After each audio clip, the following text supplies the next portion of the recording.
Olá, pessoal, tudo bem? Pessoal, mais uma vez, desculpa por não ter podido estar com vocês na semana passada, tá? Mas espero que pegue vocês em tempo aí de estudar para a histologia do sistema renal, tá?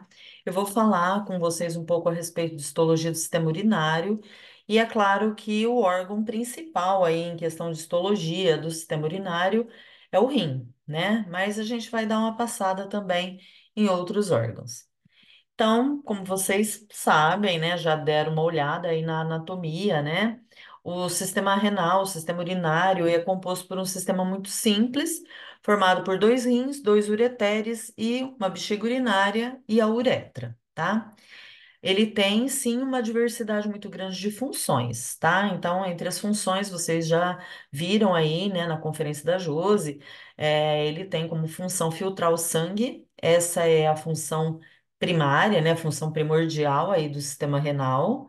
E como consequência dessa filtragem do sangue, a produção da urina, tá? Mas ele também remove resíduos provenientes do metabolismo, ajuda a recuperar outros metabólitos que são importantes e que não pode ser perdido na urina, armazena resíduos líquidos, como é o caso da bexiga urinária, né, que tem essa função de armazenar temporariamente essa urina, transporta esses produtos residuais para fora do corpo, ou seja, para o meio exterior, e dessa maneira contribui para a homeostase, né? Então, são diversas funções que ele executa.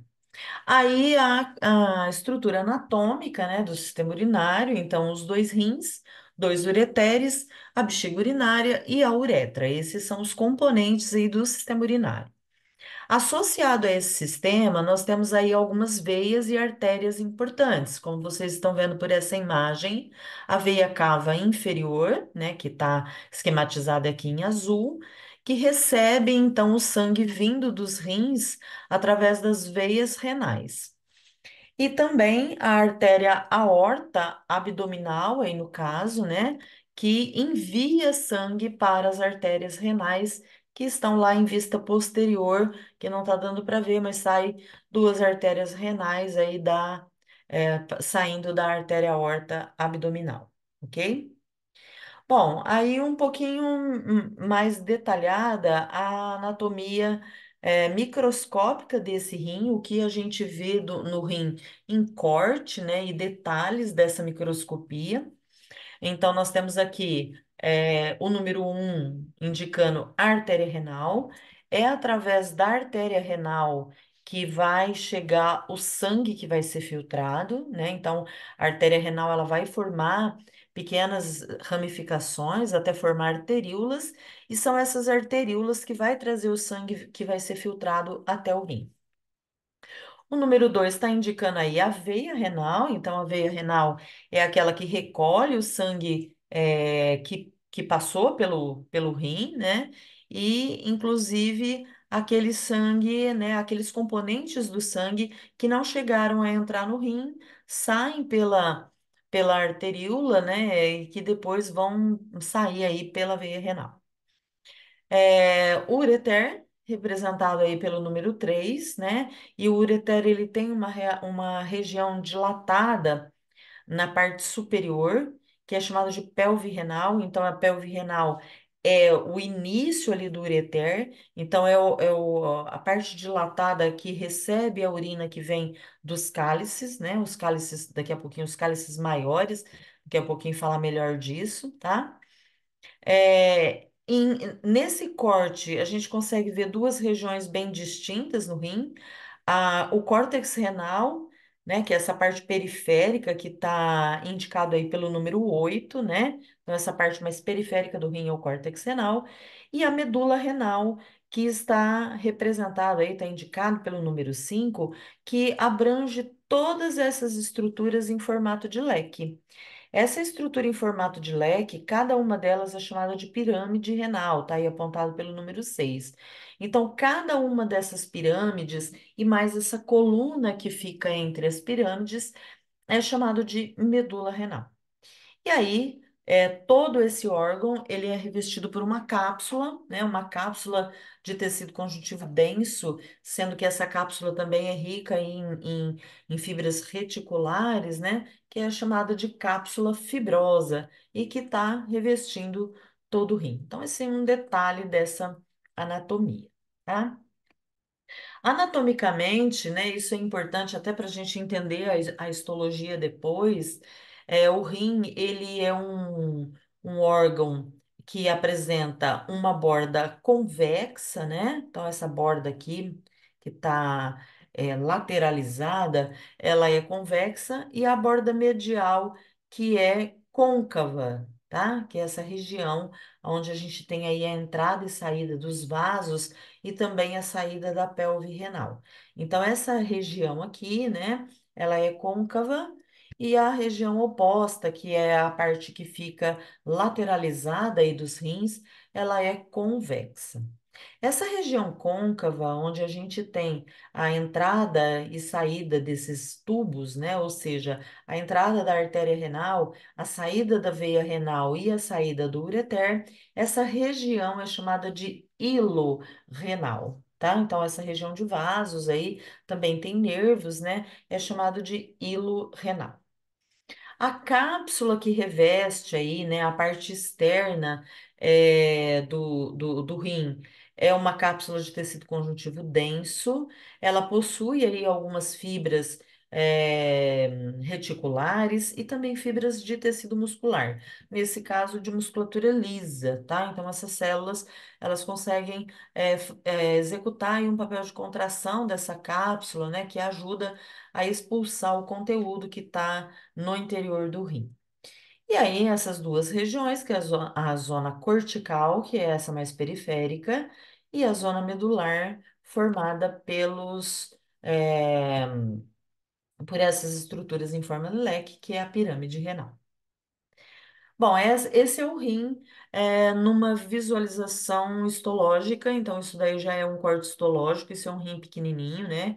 É um rim aí provavelmente de rato, né? Que é um rim pequeno, e isso que vocês estão vendo é um corte do rim total, onde vocês percebem aí a presença do córtex, né? E a região medular. Por essa imagem, vocês já conseguem ver uma diferença de coloração. A coloração aí é HE, é hematoxilina eosina, mas a gente tem uma diferença de coloração. O córtex é mais escuro e a medula ela é mais clara, né? Mais clarinha. A medula é mais clarinha porque ela é essencialmente tubular, então é formada por tubos, como a gente vai ver daqui a pouquinho em detalhes histológicos melhores. Já o córtex, ele é formado, além de ter a sua constituição tubular, ele tem túbulos também, mas ele é constituído por também os corpúsculos renais, que são as estruturas filtratórias propriamente dita do rim. Então, a gente vai ver isso mais detalhado. Aí, um aumento um pouquinho maior, né? A região do córtex, mais escura, e a região da medula mais clarinha, né? Como a gente vai ver aí, essencialmente formada por regiões tubulares. Bom, a unidade funcional do rim, os seus tubos e o seu corpúsculo renal formam o néfron. Então, o néfron, ele é a unidade funcional do rim que apenas será visto em microscopia. Então, não é possível a gente visualizar o néfron eh, sem auxílio da microscopia. Por isso que a gente fala que no caso do rim, a histologia ela é uma complementar daquilo que a anatomia não consegue mostrar para a gente. Então, a sua unidade funcional é essencialmente microscópica, que a gente consegue, obviamente, visualizar na microscopia óptica. Mas o néfron, ele é formado por um corpúsculo renal, que é esse que está indicado aqui, e esse corpúsculo renal, ele tem dois componentes. O glomérulo renal, que é a estrutura vascular, vamos dizer assim, né, que é formado por capilares. Então, o glomérulo renal, que é o principal responsável pela filtração do sangue. E ao redor do glomérulo renal, nós temos a cápsula de Bowman. Então, essa cápsula de Bowman é aí formada por células epiteliais que envolve essa região vascular, né? Daqui a pouco a gente vai detalhar esse glomérulo renal. Saindo do glomérulo, né? O glomérulo, vamos dizer assim, ele faz a pré-filtragem do sangue. Essa pré-filtragem forma o que a gente chama de pré-urina, né? A urina no seu estado mais grosseiro, assim, de filtração. E essa pré-urina, ela vai seguir, então, pelo túbulo contorcido proximal, que é esse que vocês estão vendo cheio de voltinhas, né? O nome proximal é porque ele está próximo do glomérulo, então ele está conectado aí na região glomerular, por isso o túbulo contorcido proximal. Aqui, né, toda aquela pré-urina, ela já é reabsorvida, a gente já vai ter reabsorção de água, já vai ter reabsorção de alguns componentes. Isso já diminui drasticamente a quantidade de urina formada. E aí a urina segue, né, por essa alça, que é chamada de alça de Henle, né? A alça de Henle, ela tem dois componentes, um ramo delgado, que é fino, que é descendente, e boa parte dele segue ascendentemente. Essa alça de Henle, ela vai estar localizada, na medula renal, ok? Tudo isso, glomérulo e túbulo contorcido proximal, estão no córtex, e a alça de Henle segue aí pela medula. Aí, né, esse ramo fino aí, delgado, na ascendência, ele fica espesso de novo. Então, a gente chama de alça de Henle, ramo espesso. E esse ramo espesso da alça de Henle vai chegar, então, ao túbulo contorcido distal. E esse túbulo contorcido distal, ele faz, então, mais um processo filtratório aí, né, para formar a urina definitiva, até que a urina totalmente formada, né, vai cair no ducto coletor. O ducto coletor não faz parte do néfron, tá? Então, o néfron, ele é formado pelo corpúsculo renal, o túbulo contorcido proximal, a alça de Henle, ramo delgado e ramo espesso, e o túbulo contorcido distal. Aqui termina o néfron, tá? O ducto coletor, ele não faz parte do néfron, porque, como vocês estão vendo, ele tem várias ramificações. Cada ramificação do ducto coletor atende um néfron diferente. Então, cada ducto coletor, ele pode atender 5, 6 néfrons, distintos. Então, por isso que ele não faz parte do néfron, né? Mas ele faz parte, obviamente, do rim. E é o ducto coletor que vai então formar definitivamente a urina, que vai chegar até os cálices menores, dos cálices menores para os cálices maiores e daí para a pelve renal. Então, a partir ali dos cálices, a urina já não sofre nenhum tipo de transformação mais. A urina definitiva vai ser formada até o ducto coletor. Então, o ducto coletor participa ali da formação final da urina, né? E depois é jogado nos cálices. Bom, aí tá uma representação esquemática para vocês verem a região do córtex, tá? E a região medular. Então, vocês vão ver que o túbulo contorcido proximal, que está em azul aqui, o corpúsculo renal, que inclui o glomérulo, e o túbulo contorcido distal, que está em vermelho, eles estão localizados na região do córtex. Apenas regiões da alça de Henle e do ducto coletor estão localizadas na medula, ok? Então, nós temos aí uma tarefa, né, histologicamente falando, de diferenciar essa alça de Henle, né, o fino e o ramo espesso, e o ducto coletor. Meramente isso que a gente tem que diferenciar. E além disso, diferenciar aqui na região do córtex o túbulo contorcido proximal e o distal. Percebam pela imagem que o ducto coletor ele está presente tanto no córtex quanto na medula, mas existe um macetezinho bem tranquilo para a gente conseguir diferenciar o ducto coletor dos túbulos contorcidos, tá? E daqui a pouco a gente vai ver esses detalhes. Então, aí só para vocês verem melhor, né? Visualizarem melhor. É, O sangue a ser filtrado, ele vai chegar pela arteríola, né, que a gente chama de arteríola aferente.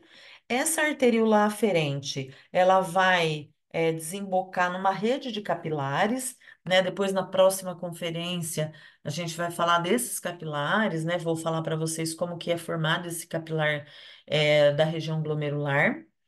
E aí, nesses capilares, na verdade, ele é um tufo glomerular. E esse tufo glomerular, ele tem fenestras, ele tem aberturas, né? Então, essas fenestras é o que vai permitir a formação da pré-urina, que é essa urina mais grotesca e mais grosseira, né? Que tá cheia, quase tudo que chega no sangue é filtrado, né? Menos as células, né? Menos aquelas moléculas de alto peso molecular, todo o restante passa aí por essas fenestras, né? E faz aquela pré-urina. Então, aqui nesse glomérulo é que vai ocorrer essa filtração. Tudo que é filtrado no glomérulo vai cair dentro dessa cápsula de Bowman e vai migrar para o túbulo contorcido proximal, que está em verde. Daí ele segue pela alça de Henle, ramo delgado ou ramo fino, né? Aí depois sobe, forma a parte espessa ou ramo espesso da alça de Henle, desemboca aqui a urina no túbulo contorcido distal, que está em cor de rosa, e finalmente cai aqui na porção final, né, da formação da urina, que é o ducto coletor, esse que vocês estão vendo em amarelo. Então, só lembrando, não se esqueçam disso, o ducto coletor não compõe o néfron, né? Ele não faz parte do néfron.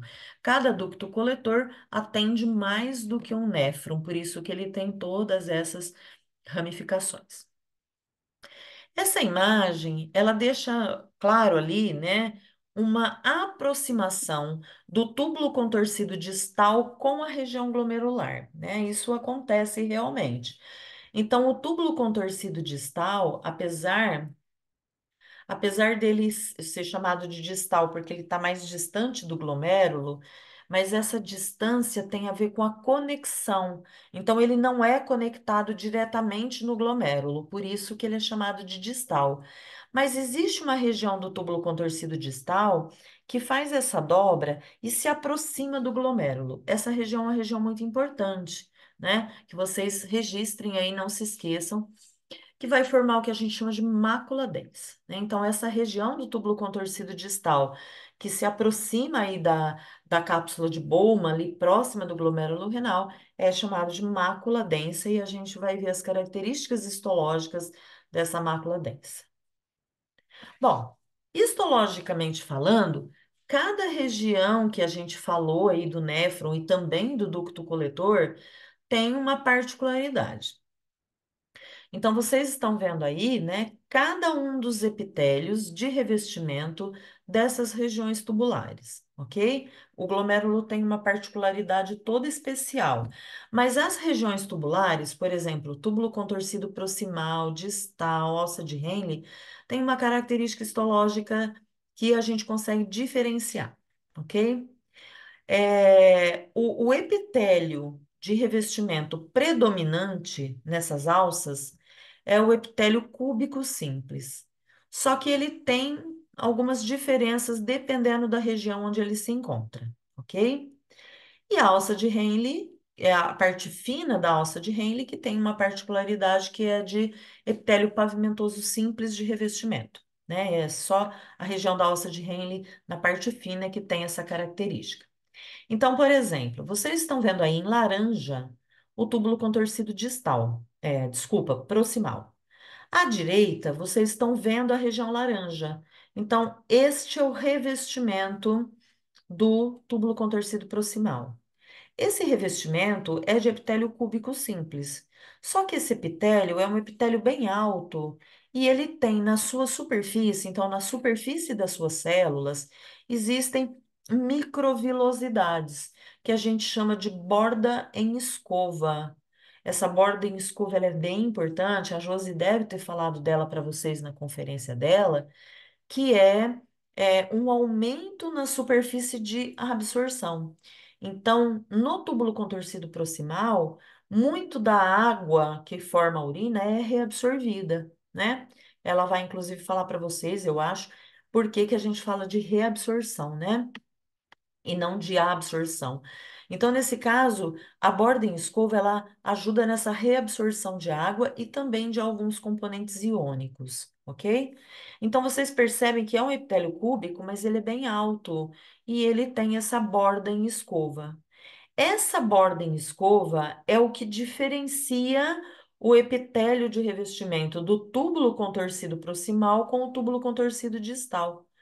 Então, o túbulo contorcido distal, que está aqui em verde nessa imagem, está representado aqui, né? Está nessa região. Então, vocês percebam que esse epitélio ele é mais baixinho. Então, ele não é formado por células cúbicas altas, ele é formado por células cúbicas baixas. E ele não tem essa borda em escova. Então, a luz do túbulo contorcido distal é maior, é mais ampla do que a luz, né? O lúmen aqui do túbulo contorcido proximal. O lúmen do túbulo contorcido proximal é bem estreito, né? Nessa imagem até que está amplo, vocês vão ver na nossa lâmina, a lâmina do laboratório, ele é bem mais estreito, tá? Então é assim que a gente diferencia o túbulo contorcido proximal e distal, né? Só o túbulo contorcido proximal tem essa borda em escova que é visível na microscopia óptica, ok? Bom, aí vocês veem que tem outra área de epitélio cúbico. Essa área de epitélio cúbico que está em azul é o epitélio do ducto coletor. Bom, como é que a gente vai diferenciar, então, o ducto coletor do túbulo contorcido distal? Porque o ducto coletor também não tem borda em escova, não tem microvílos. Como que a gente diferencia ele do túbulo contorcido distal? Pela intensidade da cor, tá? Eu não sei se vocês estão conseguindo visualizar nessa imagem que o túbulo contorcido distal e o proximal têm as suas células com uma característica acidófila, ou seja, elas coram mais com a eosina e tem essa coloração mais rosada, cor de rosa. Já o ducto coletor, ele tem o citoplasma das suas células mais corado com hematoxilina. Então, ele tem uma coloração mais é, arroxeada, mais azulada do que os túbulos contorcidos. Então, os túbulos contorcidos são mais acidófilos e o ducto coletor ele é mais basófilo, então ele tem mais afinidade pela hematoxilina, ok? Isso vocês vão ver na prática, dá para diferenciar bem, certo? Bom, esse aqui, que é a área amarela, vocês estão vendo, é a parte fina, é a parte delgada da alça de Henle. E aqui não tem como se enganar, né? Porque a parte fina da alça de Henle é formada por epitélio pavimentoso simples. No epitélio pavimentoso simples, a gente praticamente nem vê o citoplasma das suas células. Epitélio pavimentoso simples é caracterizado por ser alongado, né? Então, pavimento é exatamente essa característica de células alongadas. Então, ela é tão alongada que a gente praticamente não vê o citoplasma dela, a gente só vê o núcleo, né? Isso faz com que ela seja bem característica. A principal dificuldade nossa é diferenciar, talvez, a região da parte espessa da alça de Henle, né? Que é essa aqui, ó, que também está em laranja. Ela é desse tipo aqui, ó, né? Mas como que a gente vai diferenciar a alça de Henle, a parte espessa da alça de Henle e o túbulo contorcido distal não estão no mesmo lugar. Então, se eu estiver na lâmina, na região do córtex, né? Então, eu preciso olhar a lâmina. Se na lâmina eu estiver na região do córtex, só vai ter túbulo contorcido distal. Não tem a parte espessa da alça de Henle, ok? Agora, se eu tiver na medula, não tem túbulo contorcido distal. Então, nesse caso, é a alça de Henle, ok? Então, a parte espessa da alça de Henle e o túbulo contorcido distal é muito parecido, né? É praticamente idêntico. Só que como um só está no córtex e o outro só está na medula, não tem erro, né? Então, aí vocês podem se perguntar, mas professora, e se você colocar uma imagem de um aumento, né, grande, que a gente não consiga saber se é o córtex ou se é a medula? Aí eu dou uma dica para vocês, né, pessoal? Se eu for colocar uma parte do córtex aí para pegar esse túbulo contorcido distal, com certeza vai ter ali um glomérulo renal, vai ter um corpúsculo renal. E aí vocês vão se lembrar, né, obrigatoriamente, que corpúsculo renal só existe no córtex, ok? Então você está vendo o córtex. Se você está vendo o córtex, é porque aquela ali é uma alça do túbulo contorcido distal, né? Se ali em volta não tiver nada, provavelmente, né, é a região medular. É claro que eu vou dar uma dica aí nas entrelinhas para que vocês consigam fazer essa diferenciação. Bom, vamos ver cada um desses componentes agora, né? Vamos começar aí pelo corpúsculo renal, que durante muito tempo foi chamado de corpúsculo de Malpighi. E esse nome corpúsculo de Malpighi, pessoal, não, a gente não usa mais, tá? Então é usado apenas o termo corpúsculo renal. Então, quando vocês forem identificar numa prova, né, sempre usem o termo corpúsculo renal, tá bom? Esse é o nome correto. Bom, o corpúsculo, como eu falei para vocês, ele tem localização cortical, ou seja, ele está sempre no córtex renal. E ele tem dois componentes, o glomérulo e a cápsula de Bowman. Então, como vocês estão vendo aqui na imagem, o glomérulo, que é a parte vermelha, e a cápsula de Bowman, que está representada em preto. E vocês percebem, então, que existem aí dois folhetos da cápsula de Bowman. Um folheto que está grudado no glomérulo, que é chamado de folheto visceral ou interno da cápsula de Bowman. E esse folheto aqui de fora, né, externo, que a gente chama de folheto externo ou parietal da cápsula de Bowman, ok? Então, existem aí dois folhetos compondo a cápsula de Bowman. E o glomérulo é o que vocês estão vendo em vermelho, que é um tufo de capilares. E esse capilar, ele é do tipo fenestrado, ou seja, ele tem uma fenestra. Fenestra é um espaço aberto, é um buraco, né? A gente vai ver melhor depois, mais para frente, essa fenestra, ok? Bom, existe aí na formação desse glomérulo o que a gente chama de arteríolas, né? Arteríola aferente e eferente. Então, aqui está representada a arteríola aferente, que é a que chega trazendo o sangue que vai ser filtrado, e a arteríola eferente, que é por onde saem aqueles componentes que não foram filtrados, né? Essa arteríola eferente, fisiologicamente, ela é muito importante, né? Eu acho, acredito também que vocês já devem ter visto isso na fisiologia. E aí, esse polo, onde a gente tem a presença das arteríolas, é chamado de polo vascular. E essa região oposta ao polo vascular é chamada de polo urinário.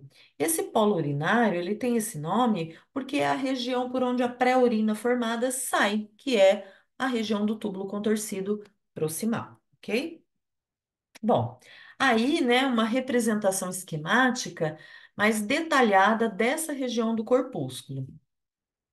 Então, o corpúsculo renal, né? Essa aqui é a região, esse aqui é o corpúsculo renal, essa aqui é a região de chegada aí dos componentes vasculares. Então, nós temos aí o polo vascular, região de arteríola aferente e eferente, ok? O glomérulo renal propriamente, que são os seus capilares fenestrados, a cápsula de Bowman aqui ao redor, e aqui o polo urinário, ou polo urinífero também, né, tá? A gente pode chamar de polo urinário, ou polo, desculpa, ou polo urinífero, com a região do túbulo contorcido proximal. Percebam que na arteríola aferente, que é essa arteríola que chega aqui, né, próxima, existe um grupo de células muito especiais que a gente chama de células justaglomerulares. Essas células justaglomerulares, existe ali uma atração entre essas células e uma região do túbulo contorcido distal, que são essas células aqui que a gente chama de mácula densa. Então, a arteríola aferente e a mácula densa, elas se aproximam. Então, lembra que eu falei alguns slides atrás que o túbulo contorcido distal, apesar de ter origem longe do glomérulo, ele se aproxima do glomérulo. Então, é por isso aqui, né?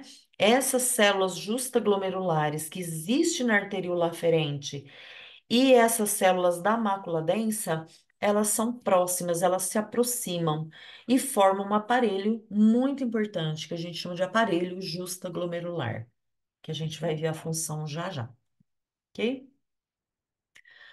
Bom, a arteríola aferente, né, quando ela chega ali próxima do corpúsculo renal, ela se divide em vários capilares, né, que são esses capilares fenestrados. Esses capilares, eles vão se enrolar como alças. Então, vai formar aquele emaranhado de alças que a gente viu ali no esquema, tá? E existe ali, né, conexões diretas entre o vaso aferente e o eferente. Então, lembra que eu falei, nós temos a arteríola aferente e a arteríola eferente.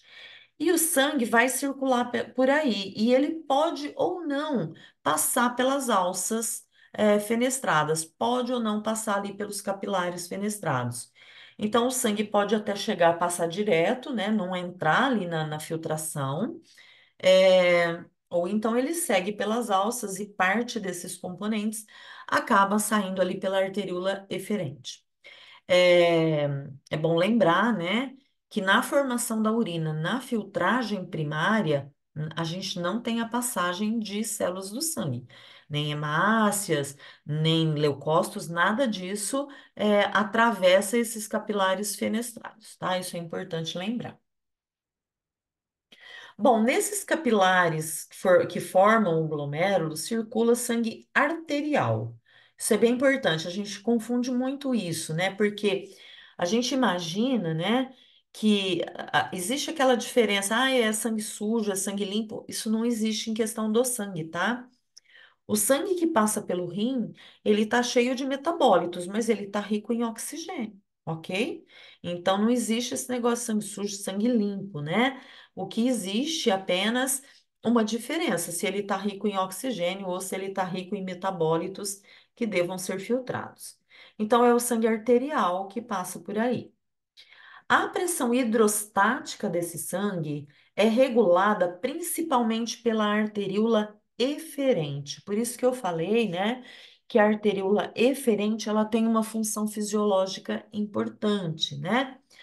A Josi deve ter explicado isso melhor para vocês na conferência, né? Infelizmente não pude assistir a conferência da Josi, mas ela deve ter falado isso para vocês, que essa arteríola eferente, ela tem ali uma maior quantidade de musculatura lisa e que faz esse reconhecimento, né?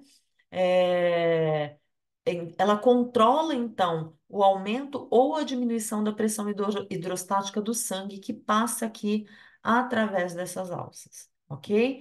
Então, se essa musculatura, né, a musculatura lisa, ela tiver mais contraída, né, em processo de contração, ela vai aumentar a pressão que passa aqui pelo interior dessas alças e vice-versa, ok? Então, o sangue ele chega aqui rico em metabólitos, né, em catabólitos, na verdade, ele chega pela arteríola aferente, e aí a maior ou menor pressão que ele vai passar por essas alças, né, pelas as alças glomerulares, depende desse controle da arteríola eferente, tá? Então tem uma musculatura lisa bem rica ali nessa arteríola.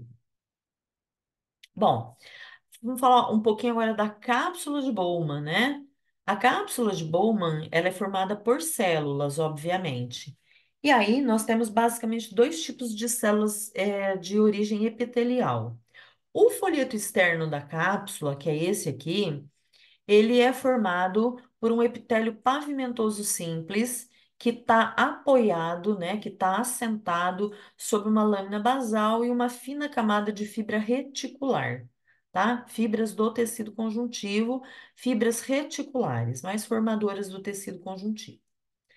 É, Esse conjunto, né, formado aí pela lâmina basal e essas fibras reticulares, dá para ver na microscopia óptica, tá? O microscópio de luz que a gente fala é visível. Então a gente consegue ver, né, esse espacinho aí onde essas células pavimentosas se assentam sobre esse componente, ok?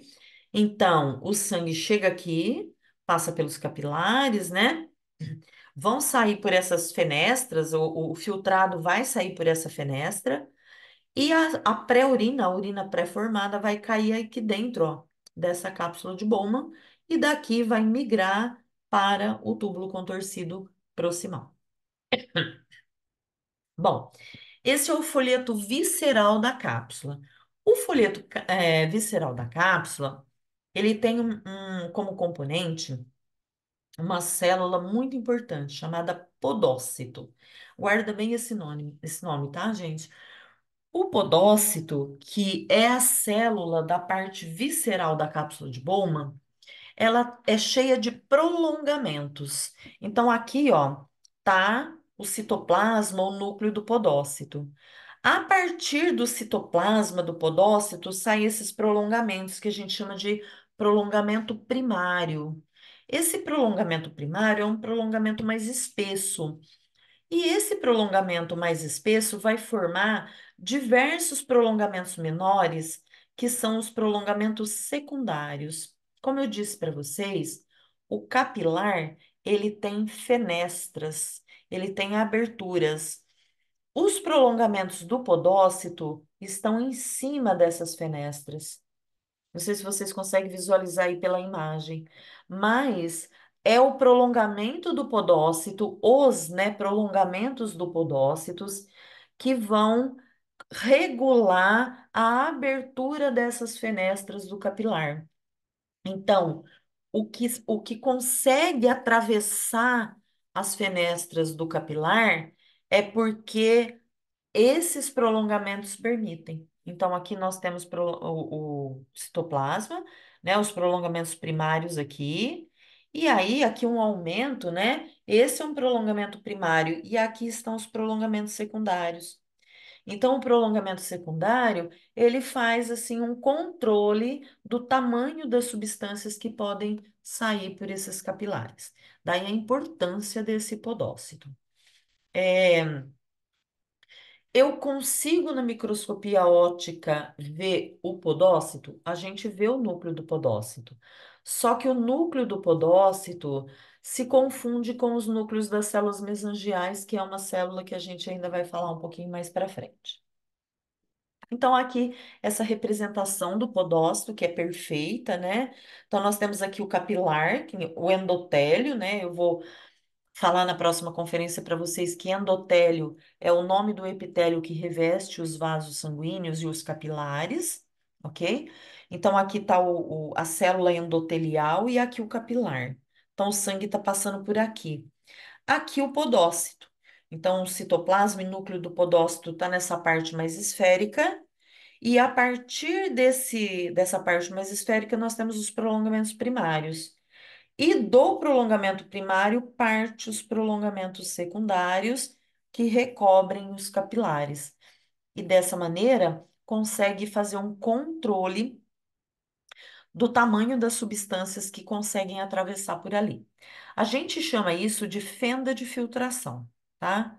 Então, esses prolongamentos secundários do podócito formam esses espaços que a gente chama de fenda de filtração.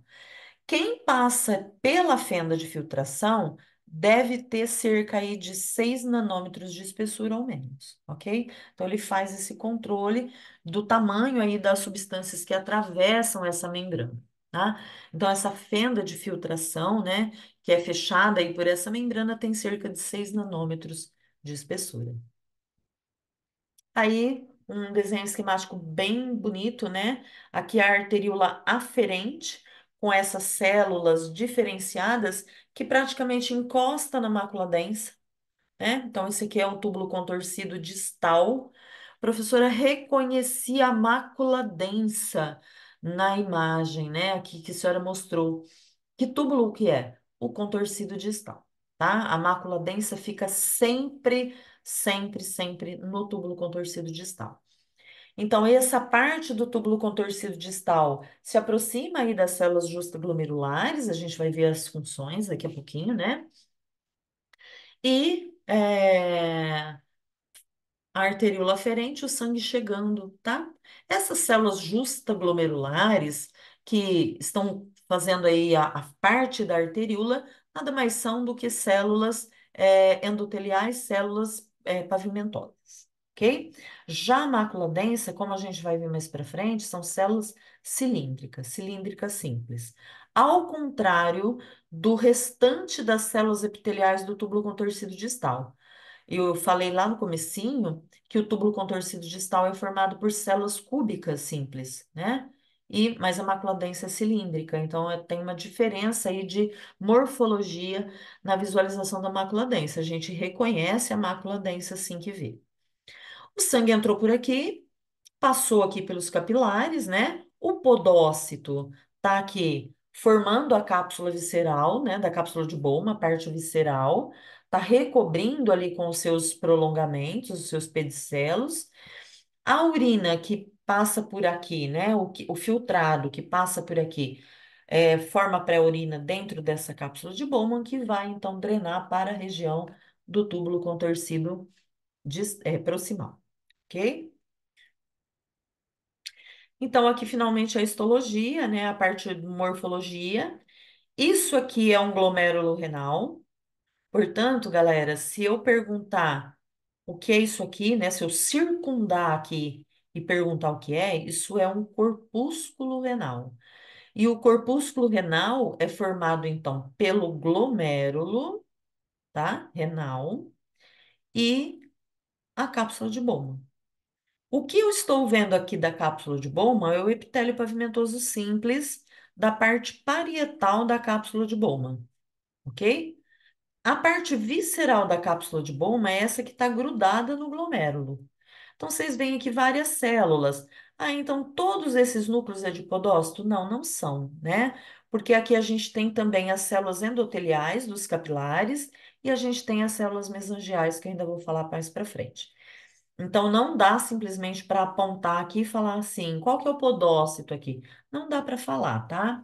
Porque podócitos e células mesangiais têm características muito próximas, muito parecidas, então a gente não consegue fazer essa diferenciação, ok?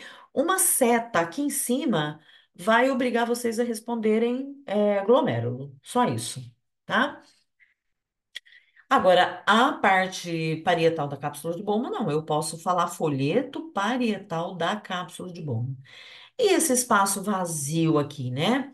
Esse espaço vazio é esse espaço onde a pré-urina cai. E isso aqui é chamado de espaço de Bowman, tá? Tá até registrado aqui, ó.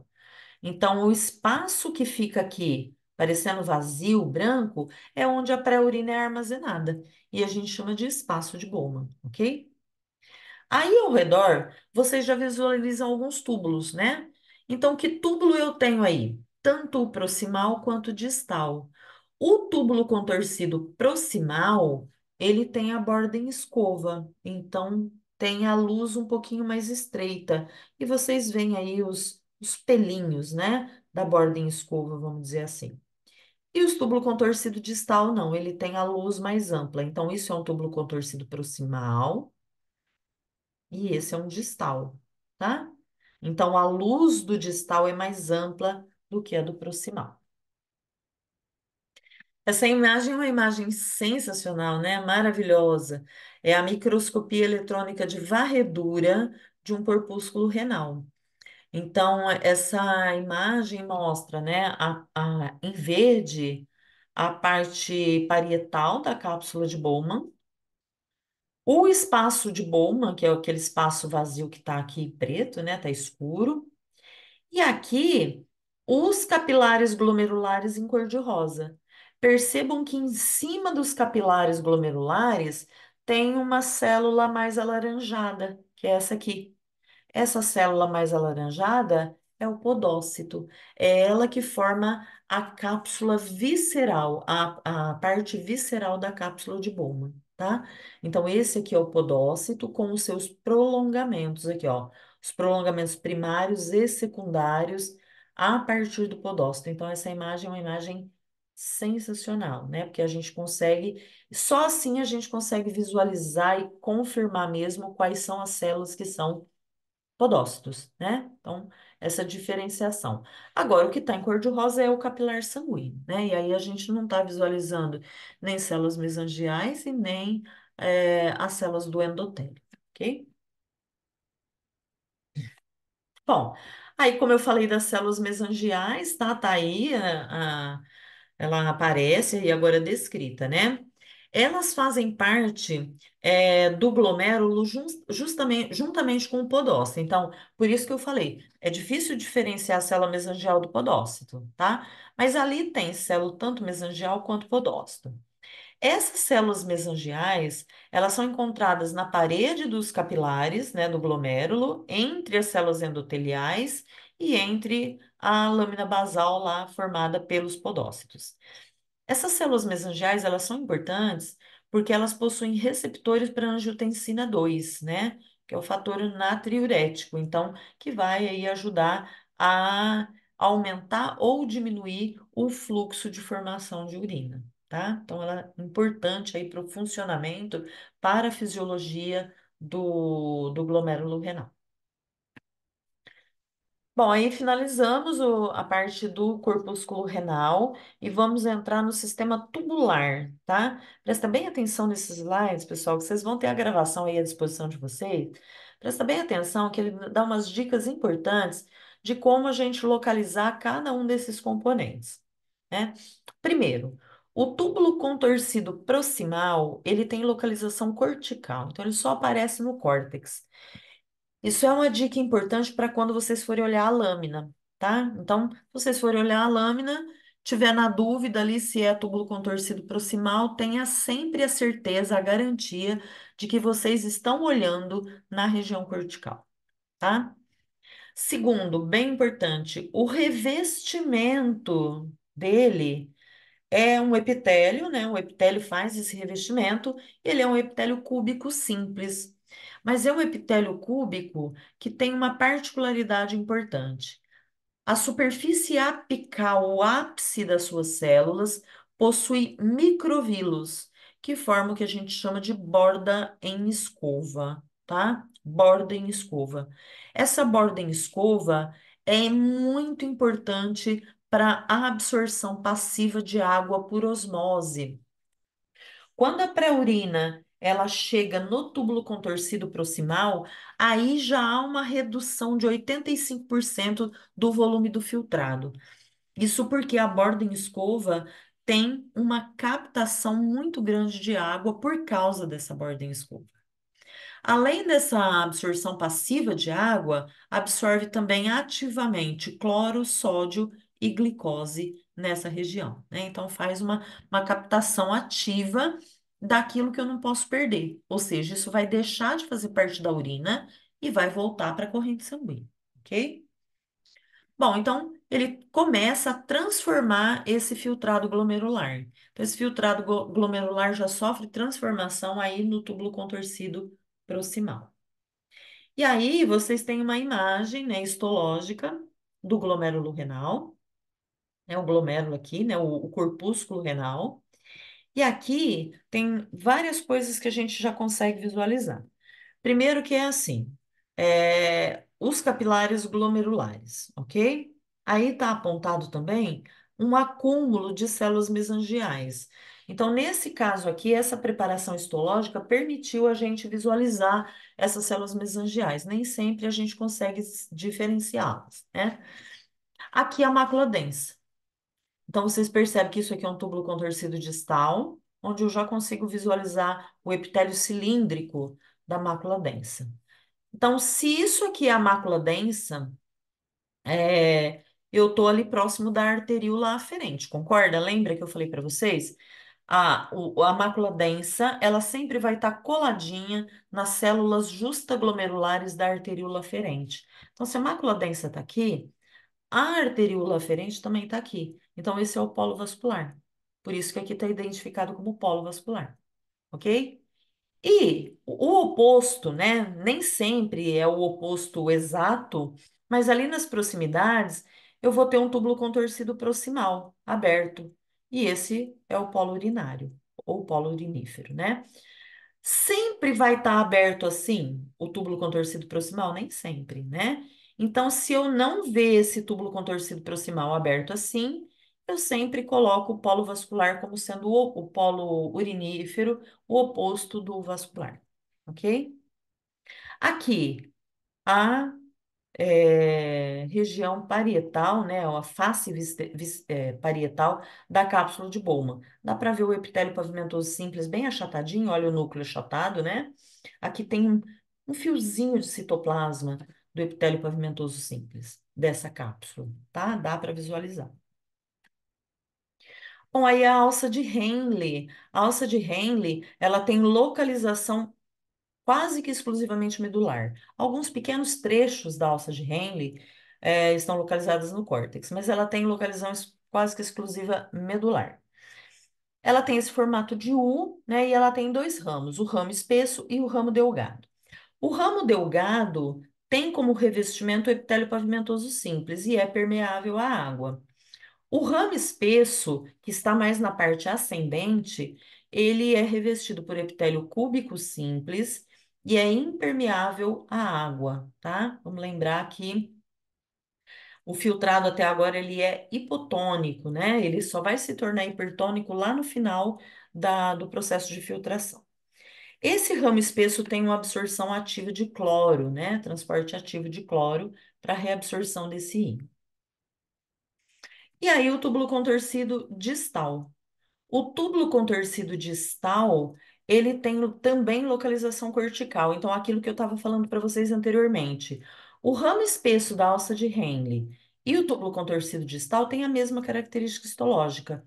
Como que eu consigo diferenciá-los, então? Lembre-se que o ramo espesso da alça de Henle está na medula e o túbulo contorcido distal está no córtex, ok? Então, se tiver lá na região cortical, é túbulo contorcido distal. Se tiver na medula, é a parte espessa da alça de Henle, ok?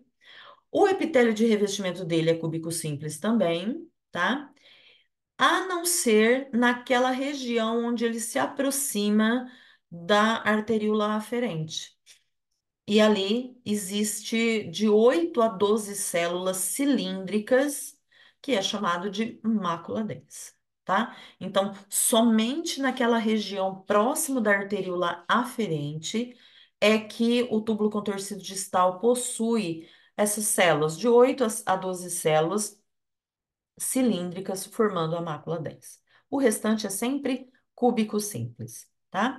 Ele faz absorção de sódio e de água, né, do filtrado. O filtrado ainda é hipotônico nessa região, tá? E claro que essa absorção ela é importante para a manutenção do equilíbrio ácido básico do sangue. Aí o que eu estava falando para vocês do aparelho justaglomerular.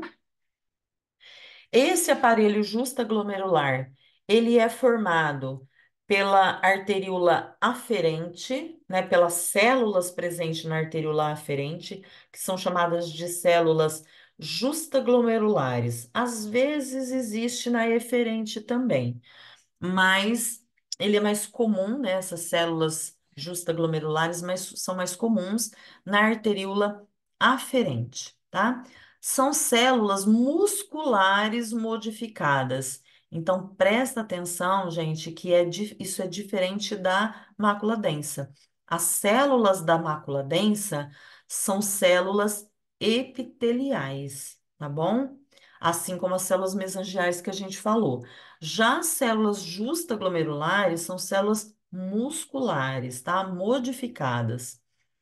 Essas células justaglomerulares, então, junto com a mácula densa, forma o aparelho justaglomerular. Esse aparelho justaglomerular, ele é importante no controle do balanço hídrico e do equilíbrio iônico desse meio interno. A fisiologia disso aí é óbvio, né? Que só com a Josi mesmo, tá? Porque meu Deus, fisiologia do sistema renal é o cão. Que me perdoe a Josi, mas é um cão, né? Não, pessoal. Boa sorte no fechamento de amanhã, inclusive. Aí, né, essa imagem é uma imagem da nossa lâmina mesmo, e aí a gente já consegue reconhecer diversos componentes. Por exemplo, aqui está um túbulo contorcido proximal. Como eu sei que isso aqui é um túbulo contorcido proximal? Por causa desses pelinhos que tem aqui dentro, que é a microvilosidade da borda em escova. Então, esse é um túbulo contorcido proximal. Esse também é um proximal, né? E aí, ó, com certeza isso aqui é um polo urinífero, porque tem um túbulo contorcido proximal encostadinho ali. Então, esse é o polo urinífero. Aqui é o polo vascular. O polo vascular é sempre o pé da árvore, né? É porque o glomérulo, ele lembra uma arvorezinha presa na parede. Então, aquela região que está presa na parede é sempre o polo vascular. Mas a gente sabe que esse é o polo vascular porque aqui está a mácula densa. Então, a mácula densa, ela está sempre próximo da arteríola aferente. Então, se ele está próximo da arteríola aferente, esse é o polo vascular, porque tem arteríola, né? E aqui, ó, as células da mácula densa.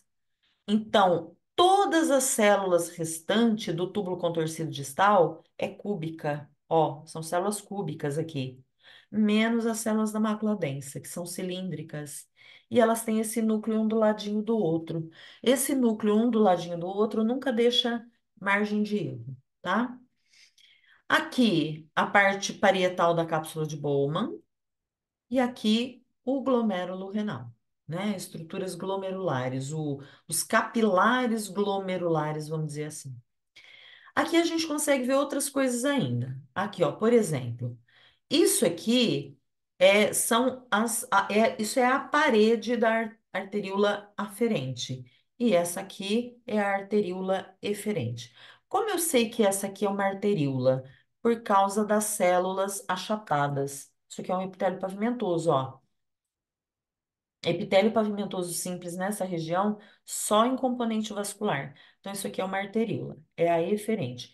E essa é a arteríola aferente. Por que que eu sei que essa é a aferente?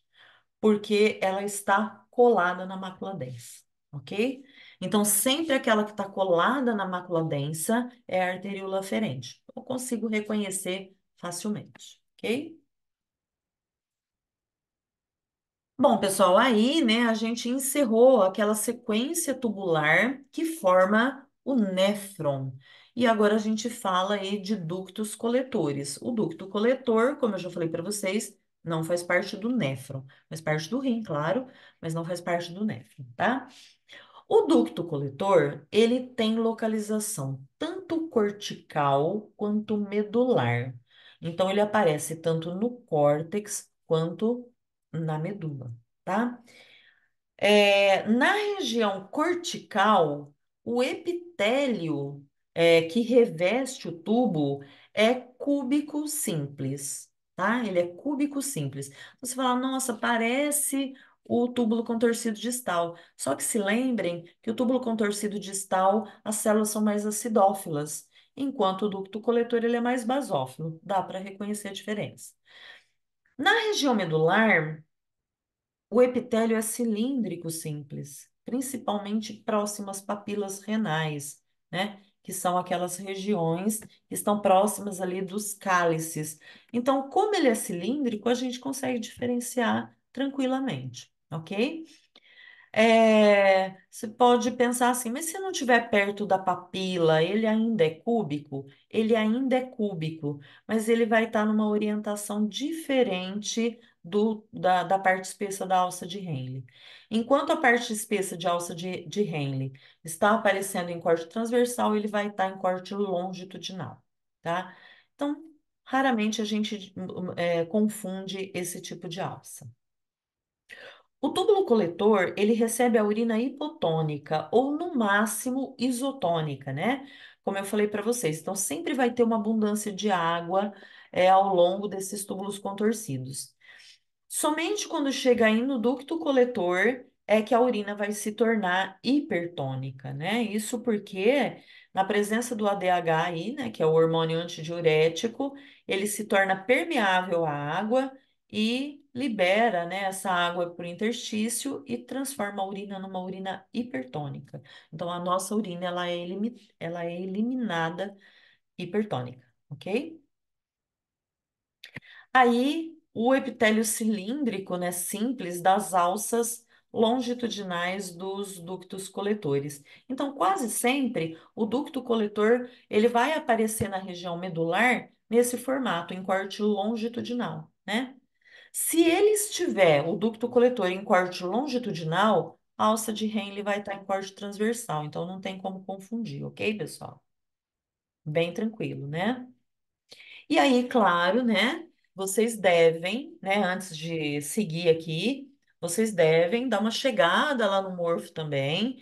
Se não der tempo suficiente para vocês olharem a lâmina do Morfo para o fechamento, né? Que está meio em cima, mas que vocês olhem, porque o rim também está lá nas lâminas que compõem o estudo do morfo funcional. Então, é bem importante que vocês olhem lá e aprendam a reconhecer cada um desses componentes, tá bom? A parte de rim é a parte mais complexa do sistema urinário, mas seguindo, né, nós temos aí dentro, ajudando a constituir o sistema urinário, os cálices menores e aí a formação do ureter, ok? Lá na região dos cálices, né, já no revestimento interno do cálice menor, maior e da pelve renal, aparece um epitélio que é exclusivo do sistema urinário, que é o chamado urotélio, que se trata de um epitélio de transição. Eu já falei do epitélio de transição para vocês. O epitélio de transição é um epitélio estratificado, mas ele tem poucas camadas de células. Ele tem ali de 5 a 8, no máximo 8 camadas de células epiteliais. A camada mais interna, ou seja, a camada que está próxima da bexiga, tá próxima da luz da bexiga, ou seja, está em contato com a urina, essas células, elas são células globosas, né? São células bem gordinhas, bem inchada, né? E por que que esse epitélio ele recebe o nome de transição? Porque essas células são globosas com a bexiga vazia. À medida que a bexiga vai enchendo, elas vão se tornando pavimentosas, elas vão se achatando. Então, por isso de transição, globosa para pavimentosa, ok? Por isso chamado de transição. Então, esse epitélio, ele se estende desde a região dos cálices até a bexiga urinária, tá? Então, a bexiga urinária também é formada por urotélio no seu revestimento interno. As células epiteliais estão assentadas sobre uma lâmina própria de tecido conjuntivo que varia de frouxo a denso, tá? A maioria é frouxo. Então, dá para ver espaços, né, entre as fibras colágenas desse tecido conjuntivo. Então, ele é frouxo na maior parte das vezes. E a camada mais externa da bexiga urinária é formada por uma adventícia. A adventícia é aquele tecido conjuntivo que não é delimitado por mesotélio, tá? Então, a bexiga fica aderida ali, ó, na camada muscular ao redor. Por isso, adventícia. Aí, um detalhe um pouquinho maior do ureter, tá? O ureter, sim, ele é, é como se fosse um tubo, né, que vai ligar o rim à bexiga urinária.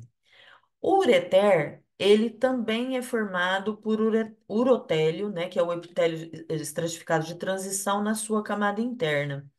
Então, isso aqui, ó, que vocês estão vendo, é um corte do ureter. Isso aqui, ó, é o urotélio. Aqui é a luz da bexiga, aqui está a urina, ok? Então, esse aqui é o urotélio. As células mais próximas da luz são globosas, tá? Esse urotélio está assentado sobre um tecido conjuntivo que varia de frouxo a denso, mas na grande maioria dos casos é frouxo, tá? Então, aqui tá dando para ver bem, bastante espaço, então mostrando claro que ele é frouxo, ok? E aí o tecido muscular. Essa camada muscular, ela tem duas camadas, na verdade, em determinadas regiões, três camadas de musculatura lisa, sempre músculo liso. Então, nós temos uma camada longitudinal interna e uma circular externa. Nos locais aonde existe uma terceira camada, nós temos uma camada longitudinal interna, uma circular média e uma externa longitudinal descontínua. Vamos traduzir isso aí. Isso é o seguinte: o ureter, ele é um tubo. Então, imagine isso aqui, o tubo, tá? Na maior parte do tubo do ureter, ele tem uma longitudinal interna, longitudinal é assim, acompanha o tubo, longitudinal interna, e a externa é circular. Então, a musculatura longitudinal acompanha o comprimento do ureter, e a circular envolve o ureter. Isso na maioria do ureter é assim. Na região próxima da bexiga, pode aparecer uma terceira camada. E quando isso acontece, nós temos uma longitudinal interna e uma circular média. O que aparece extra é a camada externa. Então, essa camada longitudinal interna e a circular é a mesma. Só que aí aparece uma outra externa que é longitudinal, só que ela é descontínua, ou seja, eu não tenho fibra direto, eu tenho uma fibra até aqui, depois começa daqui para cá, para baixo, então ela é descontinuada, ok? Então, isso é o mais comum aí que a gente visualiza no ureter. Mas essa região aí que tem uma camada extra é só quando é próximo da bexiga. Ao redor do ureter existe uma adventícia, um tecido conjuntivo que tem vasos, tem nervos, mas que não é delimitada por mesotélio. Aí então o ureter, tá bom? Essa região que nós estamos vendo aqui, nós estamos vendo apenas duas camadas de músculo, tá? Então, esse aqui é o urotélio, esse é o tecido conjuntivo frouxo. Aqui nós temos a camada muscular circular, desculpa, longitudinal interna, e aqui a circular externa. Então, só duas camadas de músculo a gente está vendo, ok? E aqui a adventícia. E a bexiga urinária, que eu já tinha falado um pouquinho para vocês, a mucosa dela é de epitélio de transição, então o urotélio, ok? Esse urotélio, ele vai estar assentado sobre uma lâmina própria de tecido conjuntivo, que varia aí de frouxo a denso, na maior parte das vezes é frouxo, ok? As células superficiais do epitélio de transição são responsáveis por uma barreira osmótica entre a urina e os fluidos teciduais. Então, não há troca de substâncias entre, né? Esse urotélio é uma barreira. Não há troca de substância entre a urina e o tecido em volta. Então, a bexiga urinária não modifica a urina. Uma vez que chegou na bexiga urinária, tudo aquilo vai ser eliminado. Não há troca, não há modificação na composição da urina nessa região da bexiga, ok? A camada muscular da bexiga, né? A túnica muscular é formada por uma longitudinal interna, uma circular média e uma circular externa. Presta atenção que isso é diferente do ureter, né? Então, o ureter era longitudinal, circular, longitudinal. Aqui é longitudinal, circular, circular. Então, tanto a média quanto a camada externa é de músculo circular. Ok, pessoal? A adventícia, nesse caso aqui, reveste quase toda a bexiga, exceto na parte superior dela. A parte superior da bexiga, vocês devem ter estudado aí a anatomia da bexiga urinária. A parte superior dela, que está acima ali das entradas dos ureteres, é composta por uma membrana serosa, que é uma continuidade do peritônio. Vamos lembrar que serosa é uma membrana de tecido conjuntivo revestido por mesotélio, que é o epitélio pavimentoso simples, ok? Aí a característica, né, do urotélio, então aquelas células globosas, e aqui a barreira, né, osmótica, essas células constituem uma barreira em contato com a urina. E aí as uretras. A gente ainda vai falar de uretra, né, em sistema reprodutor, principalmente o masculino. né? Nós vamos falar de novo do sistema reprodutor masculino mais para frente e ainda vamos ver essa característica da uretra. Mas a uretra masculina, ela é muito longa, né? Ela é comprida. É, Então, a uretra, ela sai lá da região da bexiga urinária e ela passa por dentro da próstata. Depois, ela chega na região peniana e ela tem todo o comprimento peniano. Então, o primeiro trecho da próstata masculina é a que passa por dentro da próstata. Então, ela é chamada de prostática, ok? A uretra prostática, ela tem o mesmo epitélio de revestimento da bexiga urinária, ou seja, epitélio de transição. Aí, nós temos um pedacinho, né, curtinho, para vocês relembrarem lá, dá uma olhada na anatomia lá do sistema reprodutor, né, que também é a anatomia do sistema urinário masculino. Vocês vão ver que tem um trecho pequenininho entre a próstata e a entrada do pênis. Isso tem cerca de 1 centímetro de extensão. Essa região é chamada de uretra membranosa. A uretra membranosa é revestida por epitélio pseudoestratificado, né, cilíndrico, então aquele colunar, tá? Desculpa. E nessa parte da uretra existe um esfíncter de músculo estriado, né, que é o esfíncter externo da uretra. Então, um esfíncter de músculo estriado esquelético nessa região interna. Passando daí, né, a urina segue pela região peniana, que é chamada de cavernosa ou peniana. Então, a uretra cavernosa ou uretra peniana. Essa parte da uretra, ela se localiza dentro do corpo cavernoso do pênis. Vocês já viram isso, né? O corpo cavernoso, na verdade, são dois corpos cavernosos, né, que circundam ali a região da uretra. Ele é de pseudoestratificado colunar no início da uretra peniana.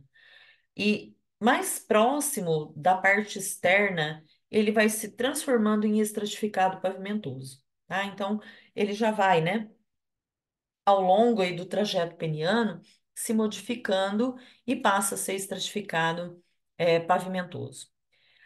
Na porção final da uretra masculina, ela vai se abrir na região da glande, né? Então, muito próximo da região da pele.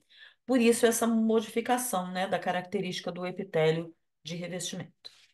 Ao longo de toda a uretra, a gente tem alguns tipos de glândulas, né, que secretam muco, que são chamadas de glândulas de Littré. Então, essa glândula de Littré, elas secretam muco, tá? E se encontra ao longo de toda a extensão da uretra, mas predomina nessa região da uretra peniana. Aí nós temos um trechinho, né, de epitélio pseudoestratificado, cilíndrico, tá? E do outro lado aqui já um trechinho de pavimentoso estratificado. Gente, se vocês ainda não sabem a diferença disso para isso, por favor, tá na hora de aprender, né? Olhando aí, a gente tem que começar a reconhecer os diferentes tipos de epitélio, né? E eu adoro perguntar qual tipo de epitélio é esse aqui. E quando eu perguntar que tipo de epitélio é esse aqui, não adianta vocês tentarem me enrolar e responder, ah, é uma uretra. Não, eu quero o tipo de epitélio, tá? Então, tá na hora de aprender a distinguir um epitélio do outro. Passou, é da hora. A uretra feminina. A uretra feminina é muito simples, ela tem de 4 a 5 centímetros, né? A uretra masculina tem cerca de 20 centímetros. A uretra feminina tem de 4 a 5 centímetros e ela atende só o sistema urinário, né? Ao contrário da masculina, que atende também o sistema reprodutor, tá? A uretra feminina é quase exclusivamente de revestimento de pavimentoso estratificado. Essas áreas de pseudoestratificado colunar são raríssimas, tá? Quando elas ocorrem o mais distante possível da abertura do ósseo da uretra, do ósseo externo, né? Então elas são mais internas. Mas quase sempre, né? A uretra feminina é de epitélio pavimentoso estratificado. E ali próximo à abertura exterior, a uretra feminina tem um esfíncter de músculo estriado esquelético, né, que é o esfíncter externo da uretra, que é o esfíncter que permite a saída da urina voluntariamente, né? Visto que o músculo estriado esquelético tem contração voluntária, ok? Pessoal, era isso, tá? Que eu queria deixar para vocês, para ajudar aí vocês a se prepararem para a tutoria de amanhã. Não se esqueçam de falar da histologia do rim na tutoria, porque a histologia do rim é extremamente dependente da fisiologia. Então, não tem como fugir da histologia nesse caso, tá certo? Então, era isso que eu tinha para falar para vocês. Muito obrigada, boa sorte amanhã para vocês, tá ok?